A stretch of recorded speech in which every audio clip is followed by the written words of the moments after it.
I also have 2 poems, so I'll just go ahead and get started. Bismillah. And are we there yet? Home, home, home. I was 7 years old when I learned it doesn't matter how many years I've lived in this country or what blonde-haired, blue-eyed midwife may have birthed me, I may never truly be at home. I will, however, always be asked to sing the national anthem loud enough for my classmates to hear it, to believe it. I will always be asked to step into the extra screening room so that national security can violate the sanctity of my scarf. I was 17 when classmates gave me mock condolences over the death of my uncle, Osama. And through it all, I learned to smile, to laugh along at the racist jokes. I didn't want to seem a bad sport. I didn't want to give a bad image to Muslims, the idea being maybe if I smile at a racist who tries to run me off the road or threatens to rip off my scarf, maybe I could catch his loveless eyes long enough to show him the humanity in mine. Or maybe I could find humanity online.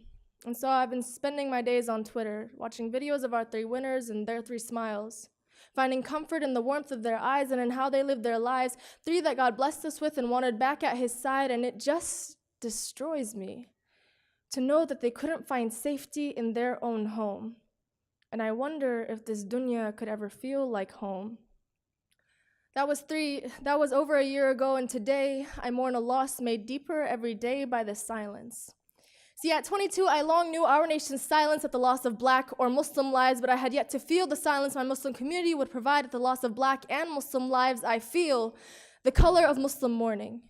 And I feel the silence speaks more pressing words than any press release could. February 26th, our 3 brothers, may they rest in power, shot execution style, horrifyingly similar to our tragic loss at Chapel Hill. And I question if the fact that we can draw this comparison is the reason we've been so moved. And I question, what about Abdi Muhammad and the bullet served to him over a broom? And I question, what about young Somali boys who are taught to fear the sidewalk because of Adan and SUVs? What about Mustafa Matan and his dreams and the way his family struggled to pay off funeral receipts? And I question, and I question, and I question, where is the ummah, our one ummah, always quoting a hadith about equality in the eyes of God?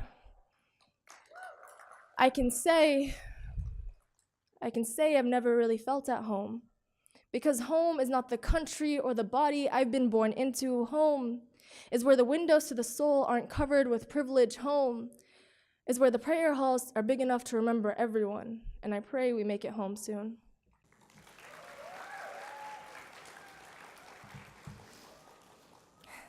So for this next poem, some of you may have heard this one before, but it's a Muslim empowerment conference, and I don't think that we could do Muslim women empowerment without acknowledging the crushing hand of oppression that tries to tell Muslim women how they should or should not dress.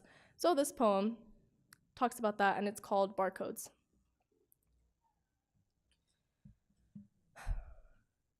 Thin black lines run the course of my neck. A few digits lined up underneath separate me from the rest. You throw me in your cart and head over to check out. Check out what we've done to ourselves. We built a society that is obsessed with all the wrong things, the way I'm dressed instead of what I'm saying, as if it's a defect in my making to choose this scarf. Then I guess I'm a faulty product, so send me back to the manufacturer or back home.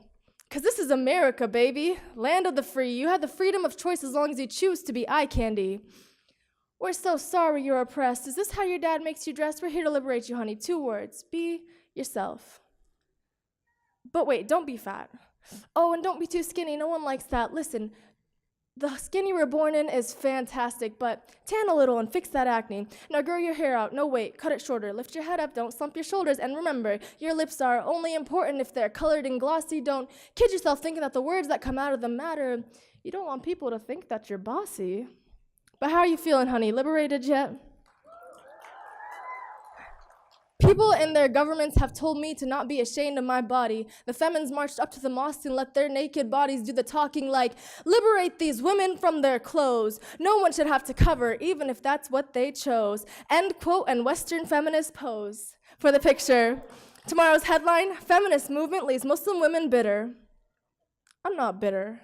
I'm just reminiscing to a time when a woman's beauty wasn't measured on a scale, or defined on page 4 of Cosmos, or found in the bottom of a bottle of concealer. Once upon a time when a female's body was precious and her own. Sometime before Victoria marched to tell brown women her secret. Spoiler alert, colonization is Victoria's secret to that perfect governing body.